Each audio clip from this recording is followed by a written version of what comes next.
sedans, wagons, the option to have 6 cylinders and even all-wheel drive. Not to sound older than I am, but isn't it pretty exciting that this thing is still around?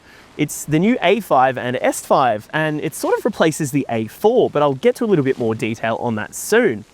What we are here to find out at the Australian launch of this car is whether it's going to hold up against the likes of the BMW 3 Series and the Mercedes C-Class, thanks to a new look, a techie interior, and a new platform underneath. If you stick with me through this video, I'll tell you everything you need to know about the car, including what it's like to drive. So let's get into it. Standard kit for the A5 includes things like 19-inch alloy wheels, matrix LED headlights, heated electric seats, and wireless phone charging. Stepping up to the S5 means you score things like 20-inch Audi Sport alloy wheels, OLED rear lights, cooling and massage functions for the leather seats, and a 16-speaker Bang & Olufsen sound system. Then there's the Edition 1, which scores the S5's drivetrain but is closer in spec to the A5, thus the lower price. For a full list of features, head to the full written review at carsguide.com.au. The A5 is a pretty handsome thing from most angles, regardless of sedan or avant wagon. S-line styling does plenty in making even the base Audi A5 look like a properly luxe thing, and the new car's design is refrained from busying up the car with too much trim. Inside, the changes are arguably more obvious. The A5 is now much more screeny than before, especially if optioned with the passenger side touchscreen. It's still decidedly Audi though in its layout with its design and all the geometric shapes. Alright, nice and warm in here. I'll try and run you through the interior before the entire car's windows fog up before I need to take it for a drive. But the main thing is that when you jump in here, if you're used to the previous generation of Audi interiors, this might be a little bit of a shock to you. There's a lot of screen in here and a lot less button than you might be used to, including in a lot of these cars, a screen over for the passenger side as well, which I'll cover in a little bit more detail soon.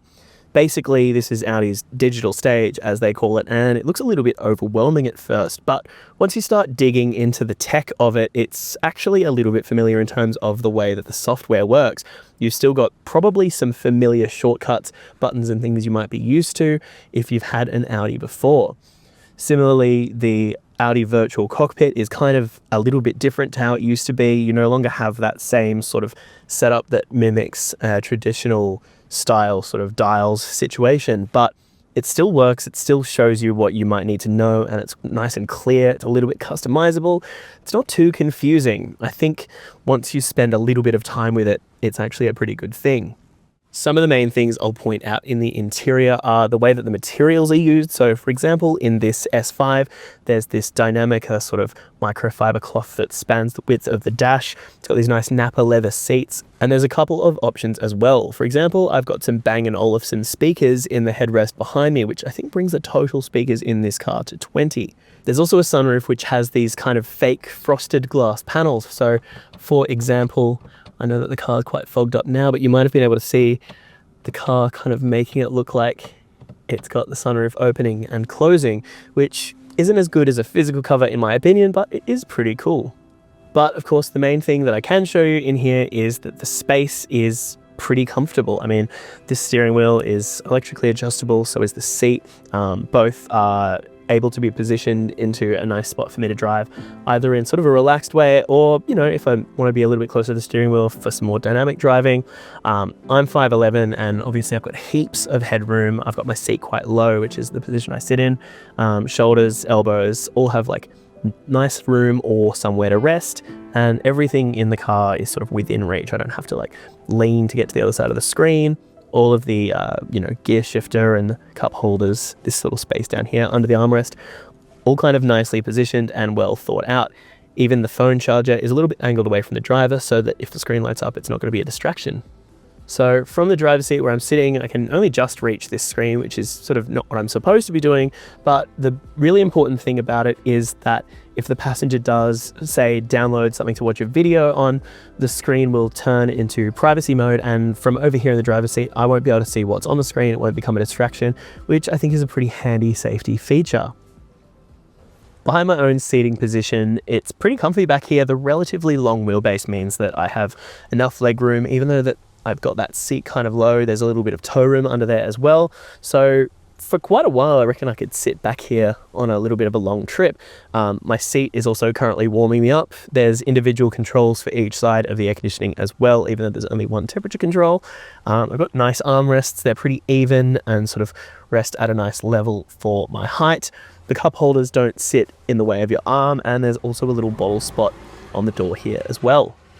The seat itself, the material and the positioning of it are pretty comfy as well. The headrest is nice and soft, so it's sort of at the right angle for me to be able to settle in and get comfy for a road trip.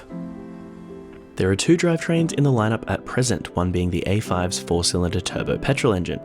That powers the front wheels via a 7-speed dual clutch, and it makes 150 kilowatts and 340 newton meters. Then the all-wheel drive S5 is powered by a 3-litre turbo-petrol V6, which is assisted by a mild hybrid system.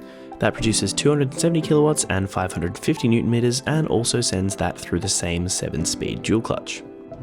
So there's a little bit to cover when it comes to how the new A5 and S5 drive, and that's because there's so many different flavors of A5 and S5 that you can get. I'll start with the A5, which is the front-wheel drive, lower-powered 4-cylinder version. If you think that a 4-cylinder version of a sort of executive sedan like this isn't going to be powerful enough for you, you'll probably be pleasantly surprised by the A5.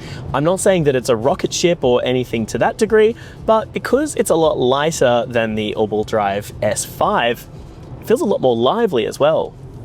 In fact, because you can get it on slightly smaller 19-inch wheels as well, it's a little bit more comfortable. So the lower weight, that sort of extra little bit of rubber protecting you from some of those sharp bumps that you'll probably come across on Australian roads, and the fact that it doesn't have all that heavy all-wheel drive equipment in it means it's probably the most lively and, dare I say, fun to drive of all of them. But then, of course, we step up into S territory, and the S5 in sedan form has, that slightly lower center of gravity. It's a pretty fun thing. The all-wheel drive grip comes in handy, especially in weather like this. And the fact that you can still get an Edition 1, which comes on smaller wheels, and that fixed sport suspension, which is a bit stiffer than all the others, means if you're really keen on something a little bit more powerful and a little bit more sharp and engaging to drive, that might be the one for you. Plus, in sedan form, it sneaks in at just under 100k. But for me personally, there is just something about the idea of having a 6-cylinder, relatively quick wagon that has all-wheel drive. It was the first car I jumped in today, not necessarily by choice, just by happenstance, but driving out of Melbourne up into the countryside, it just felt right. If you have a family or you take weekends away regularly enough, having a wagon rather than the weight of an SUV, plus all the space it affords you, can be a pretty handy thing. And then on top of that, you've also got this car that's really fun to drive. Now for this generation A5, Audi said that one of the things that they wanted to make sure they got right was the feeling of the steering, the weight of it, and also the way that it feels to turn corners.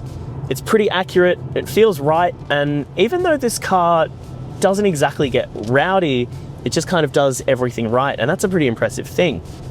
It's kind of a characteristic that you'll be familiar with if you've driven a lot of Audis before. There's not really anything that stands out in kind of a wild way about an Audi's sort of sporty characteristics. It just is really good, and even though that sometimes borders on clinical, it kind of just does everything right. The adaptability between the drive modes, especially in the S models, is pretty impressive. The way that it shifts between the characteristics of comfort and dynamic especially have proven themselves today out here in this wet Victorian weather on a combination of kind of like fast flowing roads where comfort comes in handy, and those sort of jolty but sort of sharp turn filled mountainous roads in Victoria. It's really shown this sort of like level of adjustability this car has.